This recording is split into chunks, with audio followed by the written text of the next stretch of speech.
in this lesson we'll continue to work on the sofa. Alright, so let's concentrate now on these cushions. So I'm going to go ahead and start with this one, and then we'll repeat the process up here on this other one.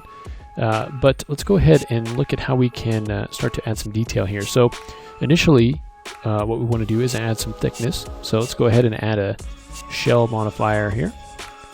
Let's go ahead and add that shell, and you can add an inner or outer amount. I'm going to go ahead, and since I've already raised this above the base here, I'm going to go ahead and just bump up that outer or inner amount rather, just to the whatever thickness it is that you want. And you can kind of move this up.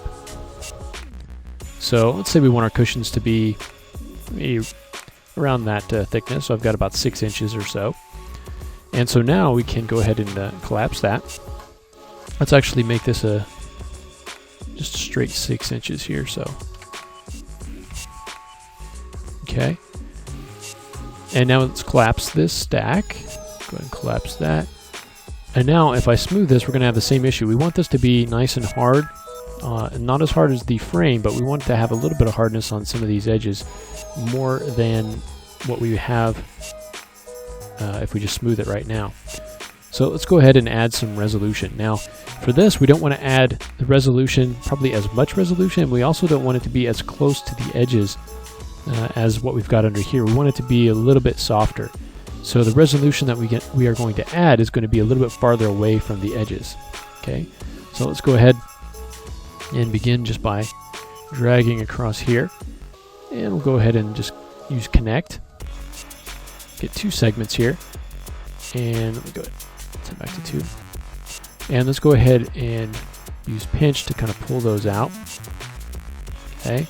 And see, I'm not going to go all the way out here, or the hardness will match up with the bottom. I want that to be a little bit softer there. Okay, let's do the same thing over on this side. So we'll just do something like that. Now what we also need to do is kind of harden up the corner right here. And to do that, we're going to need to add one right in here. So we'll go ahead and add a couple in there. I'll use pinch to kind of pull these apart and then move them down a little bit. Okay, because I want this space to be about the same as this space over here. Okay, so maybe something like that.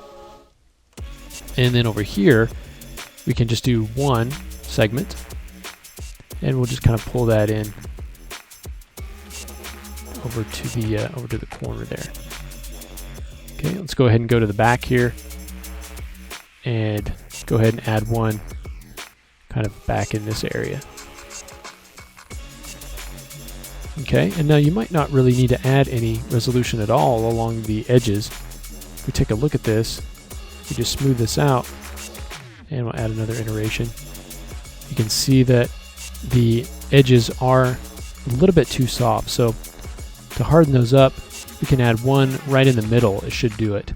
So we don't need to add edges along the top and the bottom, I think. Let's go ahead and give it a shot. So we'll choose edge, select the ring. Let's go ahead and just run a connect. And let's change that slide to 0 so it's placed kind of right in the middle. And then we'll try that again. Okay, and so depending on what you want, let me go ahead and smooth the frame underneath. Depending on what you want, that may be hard enough for you. Okay. And keep in mind we're going to be putting some seams on there, but you can see how that corner is a little bit harder. If it's not quite hard enough for you, what you can do is go ahead and just take some of those edges, just say select these edges, select the loop, and just move it over slightly. Same thing over here. And the closer you move this to the edge, the tighter that edge will be. So go ahead and pull that over. And then the same thing down here as well. Pull that in. And that'll serve to kind of tighten up those edges just a little bit, as you can see in there. Okay, so let's go ahead and do the same thing here. Go ahead and move this down on top. Okay, so I'm going to just turn off the smoothing here so we can see where our lines are. We'll go ahead and add a shell modifier. Okay, we'll do 6 inches. This time we'll do it on the outer amount. Or we could just, let's just leave it and just move it up like that. Either way. Okay, and then we'll go ahead and collapse the stack, convert that to an editable poly, and let's go ahead and add some edges. Now these, we want to be basically the same distance as these around the edges. Okay, so we'll go ahead and go to connect.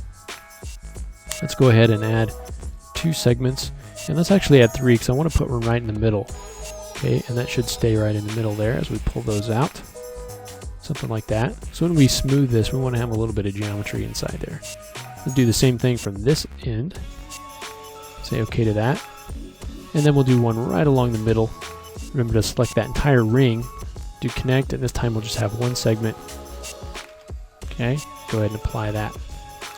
And now if we go ahead and smooth this guy, we should have pretty much the same level of hardness, which is important because all these are supposed to be kind of the same type of cushion. Okay, so go ahead and select this guy over here. Go ahead and undo that. And smooth that out. Should be pretty much the same level of hardness. Now we need to create the seams on here, and to do this, let's go ahead and look at it on this cushion here.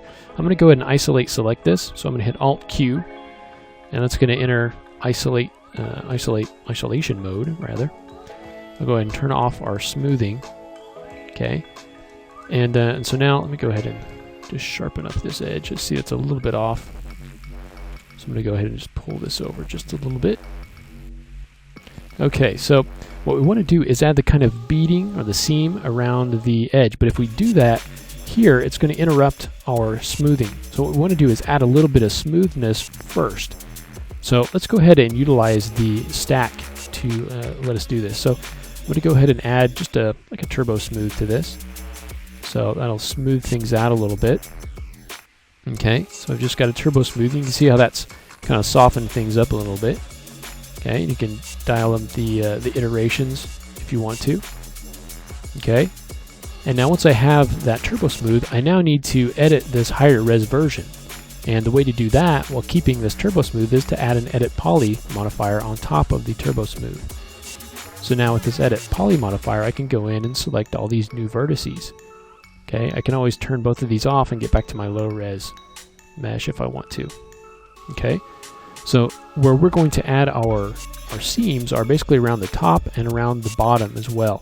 Okay, so it just depends on, you know, if you want to do this at level 1 of the turbo smooth, that's totally fine.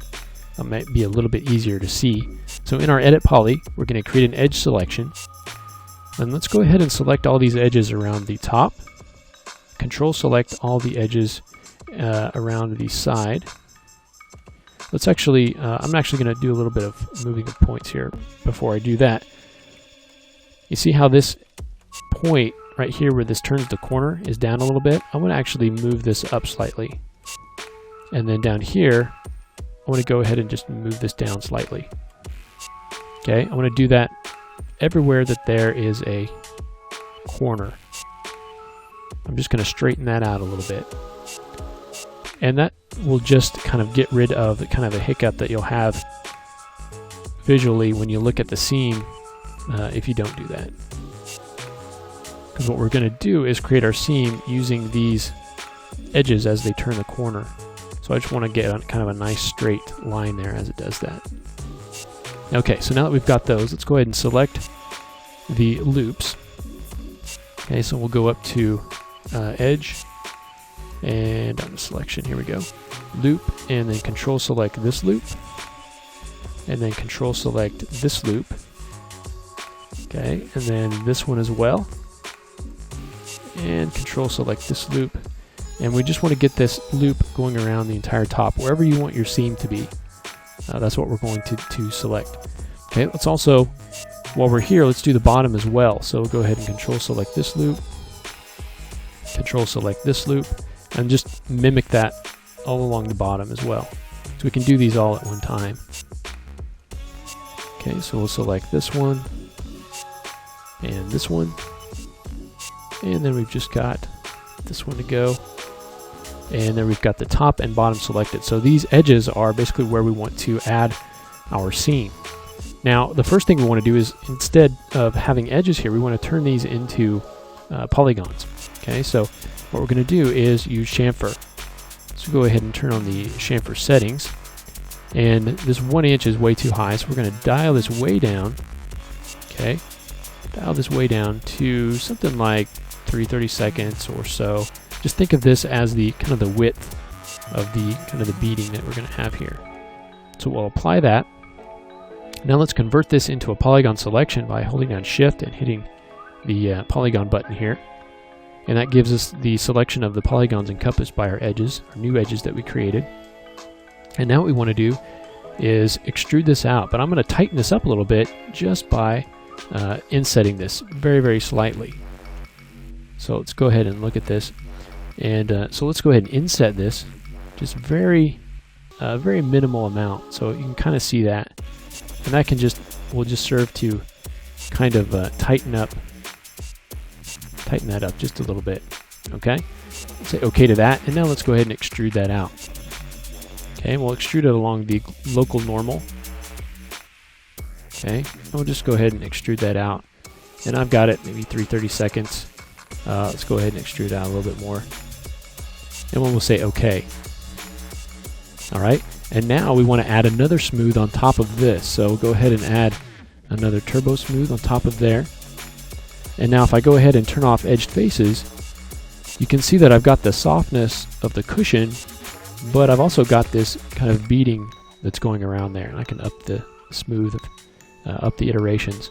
And so that gives you kind of a, it can be cloth, it could be kind of a vinyl, whatever you want to have, but it gives you kind of a soft cushion, but it has a very tight, it's very tight up in the corners, and it also has this sort of a seam here. And at any point I can go ahead and turn any of these members of the stack off, but that's what you want to go through to get your seams here. So if I go ahead and exit isolation mode, and now here is our cushion. Now there's no irregularity, there's no sculpting we've done on this yet, but it just adds a little bit to have that sort of detail on your cushions. So you want to go through the exact same process with this guy. Okay, so you've got your turbo smooth, you've got your edit poly, select those edges all the way around. This one will be simple because it's just a square. Okay, select those edges along the top, along the bottom, do chamfer on those, convert your selection to polygons by just using Shift and hitting our little selection button there, and then inset that, extrude it out, and then add another smooth on top. Okay, so the exact same process that we used for this cushion can be used for the this cushion here. All right, and then once you have this cushion, the next thing we can do is use this to create the cushions for the back, or we'll actually create those separately. And we'll duplicate these cushions. We'll add some, paint some deformation on these. So we still have a ways to go, but we're getting there. And just adding that little bit of detail is starting to add some to this couch. And we'll keep going on that. And so we'll do that in the next lesson.